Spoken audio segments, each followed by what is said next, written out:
What's up, Fintech homies? Super stoked for this deep dive. Yeah. I love connecting ideas that seem totally random. Yeah. And today we're going to see how much social dynamics really matter in finance. Totally. And it's crazy how often we forget about these soft skills when we talk about business and investing and all that. Right. It's all like numbers and strategies and market trends. Uh-huh. But remember those wild conversations we had way back in episode 4 about the psychology of money? Oh, yeah, We learned how emotions can just totally wreck our financial decisions, for sure. even when we think we're being all logical. Yep. And don't forget episode 6, where we unpacked Robert Kiyosaki's wisdom Hmm. about building systems for financial freedom. Right. He was all about mastering your emotions and really getting human behavior if you want to escape that rat race. Absolutely. So that's why I'm so hyped to dig into this book, How to Win Friends and Influence People by Dale Carnegie. Classic. This book is jam-packed with timeless principles that can help us navigate the human side of finance, business, and investing. It's like having a secret weapon. Right. Carnegie gives you a blueprint for building real connections and influencing people in a way that helps everyone. Okay, let's open this treasure chest of wisdom. Let's do it. One of the first things that jumps out is how much Carnegie stresses giving honest and sincere appreciation. Yeah. He even tells this wild story about this woman who gave away her Packard car Wow. just because someone liked her taste. Really? I know, right? So someone appreciated her taste in beautiful things and she just gives away her car. That's wild. Imagine applying that in finance. Yeah, for sure. Like think about building relationships with investors or venture capitalists. Right. What if instead of just like hitting them with spreadsheets and projections, Right. you actually connect with them like a human? Yeah. Acknowledge their successes, admire their investment philosophy, or even compliment their insights on the industry. Totally. It's about making them feel seen and valued beyond just like their money. It's powerful. It is powerful stuff. But how do we make sure it's authentic? Like, Fintech homies are smart. They'll see through BS. You're right. Sincerity is key. Right. Carnegie isn't saying to just flatter people. Right. It's about being genuinely interested in them, understanding what makes them tick, and finding that common ground. That reminds me of this core principle that Carnegie talks about, understanding the eager want. Yes. He basically says if you want to influence someone, you need to figure out what they really want and help them get it. Yeah. So how does that translate to the world of finance where everyone's just chasing profits? Well, it's about looking beyond the surface. Correct. Say you're a financial advisor and you're working with someone who's got a lot of money. Sure, they want to see their portfolio grow, Right. but maybe what they really want is to leave a legacy for their family or make a difference in the world with their investments. Okay. If you can figure out those deeper motivations and give advice that fits that, you'll build trust and loyalty that goes way beyond just transactions. That's like being a financial therapist. You're not just managing money, you're helping them reach their dreams. All right. And that ties into another principle, the art of listening and empathy. Yes. Carnegie's all about being genuinely interested in others and truly listening, and not just hearing the words, but really understanding their point of view. It's tough sometimes. It is tough. Especially when we're so focused on getting our own point across. Yeah. Like in a negotiation or a pitch, we forget to listen. All the time. Imagine you're a startup founder, you're pitching to investors. Yeah. If you just talk the whole time about your numbers and projections, Yeah. you might miss what the investors are worried about. Right. Like market saturation or regulations. Yeah. So it's not just about being smooth, it's about listening. It's a two-way street. Exactly. By listening and showing empathy, you get information, build rapport, and figure out how to make everyone happy. It's not about manipulating, it's about working together. Right. This reminds me of the story Carnegie tells about that executive who calmed down a furious customer just by listening. Oh, yeah? And acknowledging his feelings. Powerful. It shows the power of empathy, even in tough situations. Yeah. Imagine this in a tough negotiation. Okay. Like if a private equity firm is buying a struggling company, Mm-hmm. instead of just giving orders and focusing on the bottom line, they can acknowledge how anxious the company's employees and leaders are. Yeah, like, hey, we get it, this is hard, and we want to find a solution that works for everyone. Exactly. By showing empathy, you create trust and collaboration, which makes things smoother. For sure. So we've talked about appreciation, understanding what people really want, and listening with empathy. Yeah. These are like the basics for building strong relationships anywhere, especially in finance. Definitely. And that's just the beginning. Right. Carnegie goes even deeper into strategies for influencing people and getting what you want while still helping others. This is blowing my mind, Fintech homies. It's powerful stuff. I'm so excited to keep going with Carnegie's wisdom and see how we can use it to level up our financial game. Let's do it. We'll unpack more of these golden nuggets in part 2. Fintech homies, welcome back. We're going deeper into how to win friends and influence people, and pulling out those golden nuggets that can really boost your financial game. You know, before the break, we were talking about listening and empathy. Yeah, And it hit me how these simple ideas can be game changers in finance. totally. And one of the most surprising things Carnegie talks about is admitting when you're wrong. Really? It might seem counterintuitive, especially in finance where it's so competitive, but stick with me. Okay, I'm listening.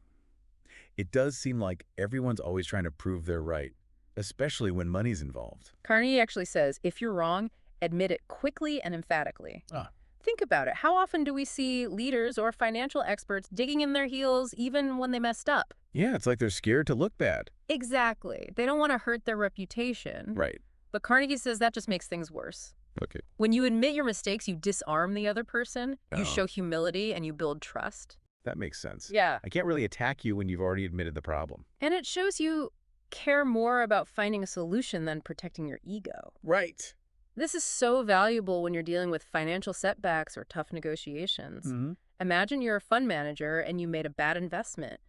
Instead of making excuses or blaming someone else, Yeah. you just say, hey, I messed up. Here's what I learned, and here's the new plan. That takes guts. It does. But I can see how it would make people trust you more in the long run. Exactly. Transparency and accountability are crucial when you're handling other people's money. Absolutely. It's about building real relationships based on honesty and respect. Yes.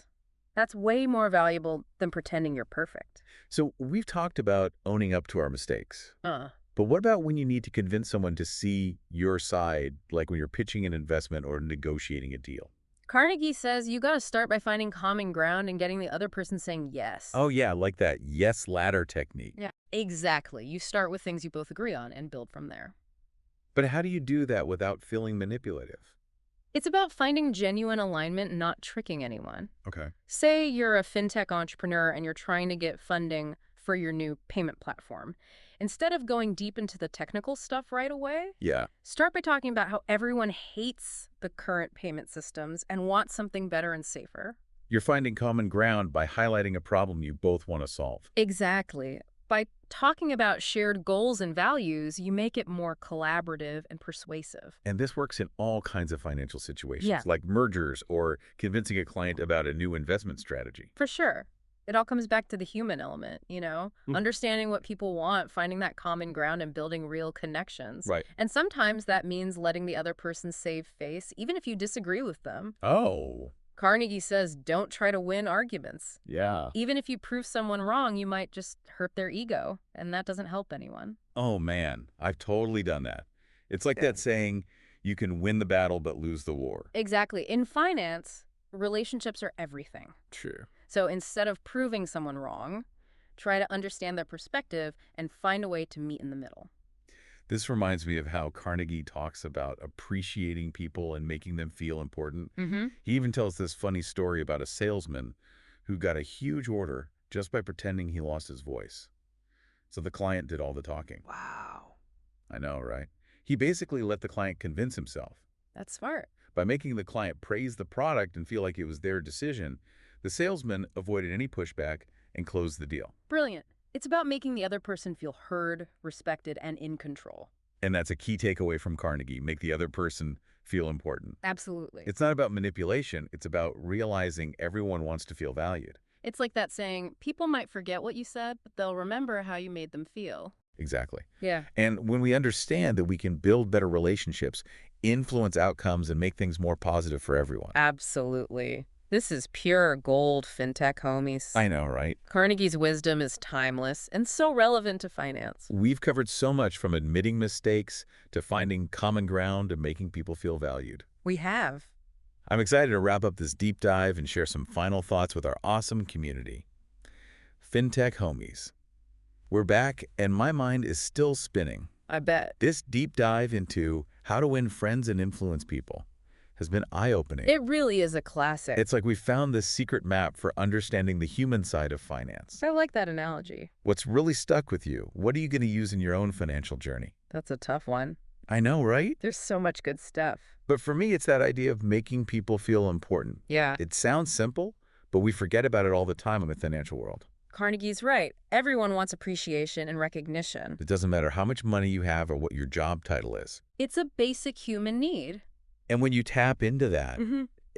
genuinely, it creates so much positivity. Absolutely. People trust you more. They want to work with you. They'll go above and beyond. It's about changing your mindset. Right. Instead of thinking, what can I get from this person? Yeah. You think, how can I make this person feel valued and respected? And that changes everything, your relationships at work and in your personal life. For sure. It's like those people we were talking about before, the ones who just seem to connect with everyone and be super successful. Yeah. Maybe their secret is just making everyone around them feel important. I think you're right. It's not about being fake or manipulative. Right. It's about seeing the good in everyone and treating them that way. Treat others how you want to be treated, but with a financial spin. Exactly. And the cool thing about Carnegie's principles is they're not just about getting ahead. It's not just about winning.